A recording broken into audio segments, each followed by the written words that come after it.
Hey guys, what's up? Batman Collector here. Just got this in. This is the Batman Arkham Origins Deathstroke from Hot Toys. Very excited about this piece. This was quite a surprise, actually. I really thought for sure that they were done with Arkham pieces, especially since they really haven't touched DC. Period. I feel like Hot Toys hasn't been doing well with DC lately, especially with the DCEU stuff. I just don't think it's doing well. So I really thought there's no way we're getting another Arkham piece. But back in June, this thing just came up out of nowhere with a kind of a tease for Batgirl, which we never ended up getting. But at least we got this. I'm always up for more Arkham pieces. I'm excited. Let's get it open here. There's a little flap here on the side. There it is. Really excited. I know that this thing is going to be cool. I've seen some of the other videos and the detail just looks incredible, so I'm excited to get it out and take a look myself. Alright, so just give me a second, I'll get that out of the box. Alright, so here he is out of the box. Right off the bat, you can see the detail in this. They did not cut corners. Look at the like the chainmail kind of material, the texturing there. Really cool.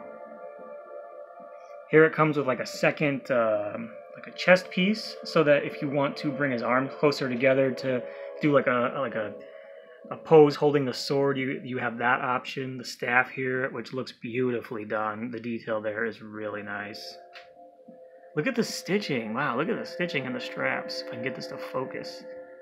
Wow, it's amazing how they're able to do this. In a year, too. You know, Hot Toys is pretty good about not delaying products, or if they do, not for too horribly long. I mean, there are some exceptions, but for the most part, they're pretty good about it. Here is the sheath for his sword. Very nice. There's some battle damage put into there, which is really nicely done. Here's the sword itself. I don't know if that's plastic or if that... Yeah, it's plastic. Still really nice, though. I mean, just look at the detail there. You know? Hot Toys is great, and that's why it bums me out that they don't even deal with DC. It seems like they've completely jumped the ship when it comes to DC. Every week it's Marvel, Star Wars, Marvel, Star Wars, Marvel, Star Wars, and it's starting to get really frustrating, to be honest with you. I'm getting a little tired of it, but I understand, they're a business too. They're worried about taking risks. Right now, I think they see DC as a risk, so that sucks. It sucks when you're a DC fan, but it's the way it is. Here's the other accessories. You got quite a few hand options. You got a gun. As usual, some joint pieces here. This is the grapnel launcher thing that he had in Origins. Got a couple grenades. Not sure what these are. But all right, let's get them set up. Oh, and this is the backer that comes with it. If I can get it to focus again. No? Anyway, here's the backer. I'm probably going to have to cut this down also to get it into the detail. But it's the final offer from, which is the ship that Penguin was hiding out in the game. So, alrighty, let's take it out and see what it looks like. Alright, so here he is, pulled out of the box, looking just absolutely beautiful. Look at the battle damage here. I gotta say, this one in particular, they really went to town as far as details. I mean, it's weird too, because this is not a character that I would expect them to do. I have to say, for the most part, Hot Toys is not well known for taking huge risks as far as characters go. They usually will make the same ones that you would expect them to make. Batman, Joker, and it's the same with Marvel or anything else they make. You're going to get 10,000 Iron Mans because they know there's money there. So I was really surprised when this came up, and I love it when they do stuff like this. And I really hope this sells well, because I'd love to get some more Arkham pieces. Here is the base. Just your standard nice base, but this is really nice. Here, I was really hoping that these tassels, like they are... You can see here that it will hold that, You can pose these to some degree, but I was really hoping that you'd be, like, I could just do like one of these, or I could leave it like this, and it would be like flowing in the wind. But you can see there that that's not going to happen. I'm not going to be able to keep it like this, because it's just going to fall right back down. So that's kind of a bummer, but it's not a big deal. There are wires in here. They're just not strong enough to hold it up all the way like that, which I guess it was kind of ridiculous for me to expect that anyway. Here on the side, I wanted to point this out. These awesome shotgun shells, which are removable. Really, really nice. Look at that. Wow. I really feel like Hot Toys is on par with Prime 1 as far as quality and detail goes, which is why I buy Hot Toys still. A lot of statue collectors look down on Hot Toys. I'm not sure why. What, you think this isn't good detail? You think this isn't good quality? This is amazing. So, you know, if it's good quality, I'll buy it. And Hot Toys, as you can see, is fantastic quality. Let me get some of the... I pulled out the accessories here. You can see here's the pistol. I'm just going to slip that in, just like that. It's pretty easy. Let me flip them around here. You can see some of the details in the back. Actually, I'm going to go ahead and... Where's the... Oh yeah, it's down here. There's the sheath. You can see here that there's a little hole in there. So that's where this sheath just pops into place. Right there. Might need 2 hands for this. Yeah, it's not going to let me do it the easy way. Let me just put the camera down for a second. Alright, so the piece comes... Oh, I got... before I start that, actually, I did get the sword on. You kind of have to put it on at an angle. Otherwise, it doesn't just fit in straight. You have to put it in an angle. And then here you can see the sword, which is plastic, can go in and out. So, really, really nice. But you might notice that the head's been removed. I actually needed the directions for this one because it comes with this little, this little pouch. And you have to pop his head off and then slip this underneath the arm. I guess like that.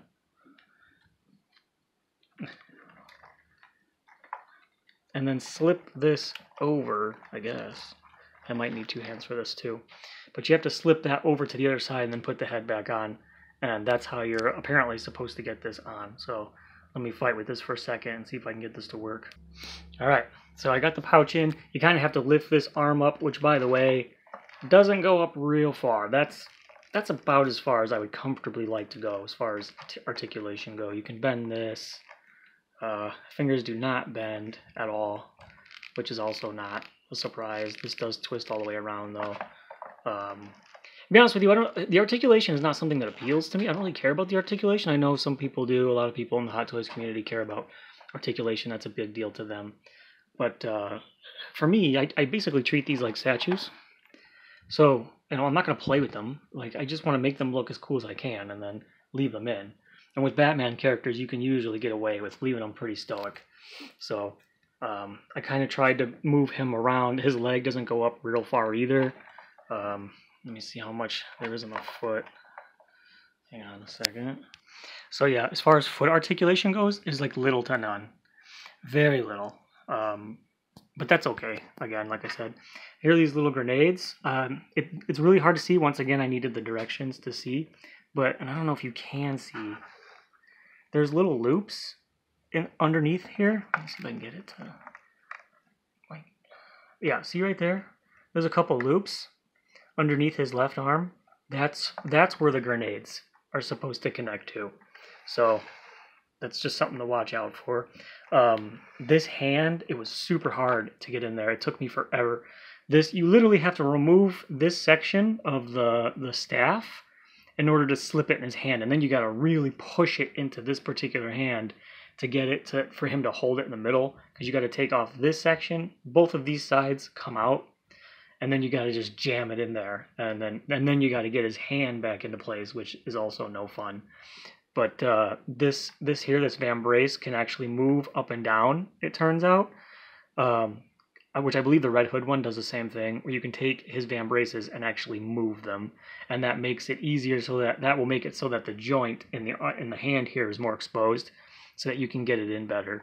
So, I mean, they definitely made it so that, it'd be possible to move this thing around and get everything into place where it's supposed to be. You just kind of gotta read the directions and kind of know what you're doing. But yeah, let me get those grenades connected and we'll go from there. Alright, so I tried to pull, like I wanted to see if these pouches would open, like just like the front of this, and they do not. When I was pulling on it, this whole pouch popped out. It's actually in there by a little peg, which you could probably just barely see there. But it's hard. It's really hard to get back in, so I would advise not pulling on that and pushing it out because it took me forever to snap it back into place. But yeah, that's. I mean, I'm probably gonna mess with the pose a little bit because I don't love that pose, but that's pretty much how I'm gonna do it. I might put this in there with him. Not sure how this. Not super sure how this goes together. These two little pieces here. Okay, so this piece just connects, it looks like just connects into there, right? Or no? Oh, no. So that piece, this piece connects, you can see it, they connect right there. And then these two pieces, you can see connect right here, just like that. So that's how that goes together. I don't plan on using that. I might put it together and put it in there with him, but I'm not going to have him holding it or anything. So let me see if I can get a better pose out of this. You know, one thing to note real quick, though, that is kind of cool about this, you can see here, as soon as I get this to focus again, it's got like a little gauge on it. Come on. Come on. See? It's got like that cool gauge. That's neat.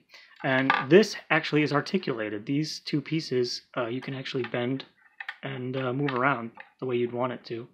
So, that's cool. I'm not sure what these are, to be honest with you.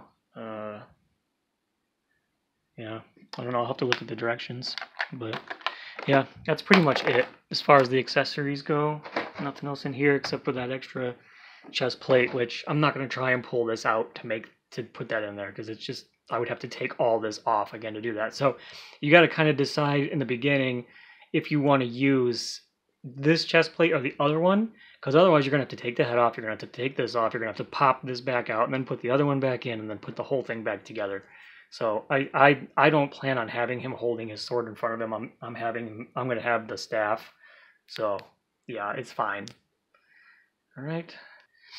Okay, so you guys can see now that I went ahead and put him in the detolf next to the Red Hood figure, which I would not recommend doing, to be honest with you. It was a nightmare to get him into the shelf, to get him so close. If you're using a detolf like this, first of all, you're going to have to cut down that backer if you plan on using that backer, because the backer is too big for a detolf, just like the other ones are. And because of his staff, if you're planning on using that staff and having him hold it, like, it's going to be hard to pose him with any other figures, because the staff just sticks out for a mile, and it gets in the way of any other figures that you want to put him with. So, you know, maybe you want to use the sword pose, maybe you want to use a different pose. I can't get that arm to get any closer to his body. That's about as close as I can get it for now. I'm probably going to workshop the pose. I don't love the pose yet. I tried to bend the tassels kind of towards the head, just bend them up like this to get like that kind of flowing motion, which is fine. I'm going to have to live with that the way it is. But detail-wise on this piece, it is phenomenal. Like, if you're a Deathstroke fan, get this piece, because this is about as cool as you can get as far as Deathstroke goes. You know, the Prime One piece is beautiful too, but you know, if you don't have the funds for the Prime One piece and you just want an awesome Deathstroke, yeah, this is it. This is it right here. Like, buy this thing up, please, because I really want more Arkham pieces from these guys. I'm so tired. Like, no offense to the Marvel and the Star Wars guy. I like Marvel too. Marvel's cool, but you know, I want more DC figures. Like, I would love to buy more products from Hot Toys, but they won't make anything that I care about. So, you know, like, I'm really bummed that they never bothered to actually make that Batgirl that they were showing off. I was super excited to get that, but I don't think it's going to happen. So, hope you guys enjoyed this video. Please buy Arkham stuff. I need more Arkham figures in my life. Let me just give you I'll give you a look at the detolf. So yeah, that's that's the fifth one, not including the Batman Beyond piece, which I don't do repaints. So I guess that's it for now. That's probably the last Arkham piece, the Hot Toy they're gonna make. I mean, unless a miracle happens. So anyway, guys, hope you enjoyed the video. It's a beautiful piece. Love it. Thanks for watching. See you later.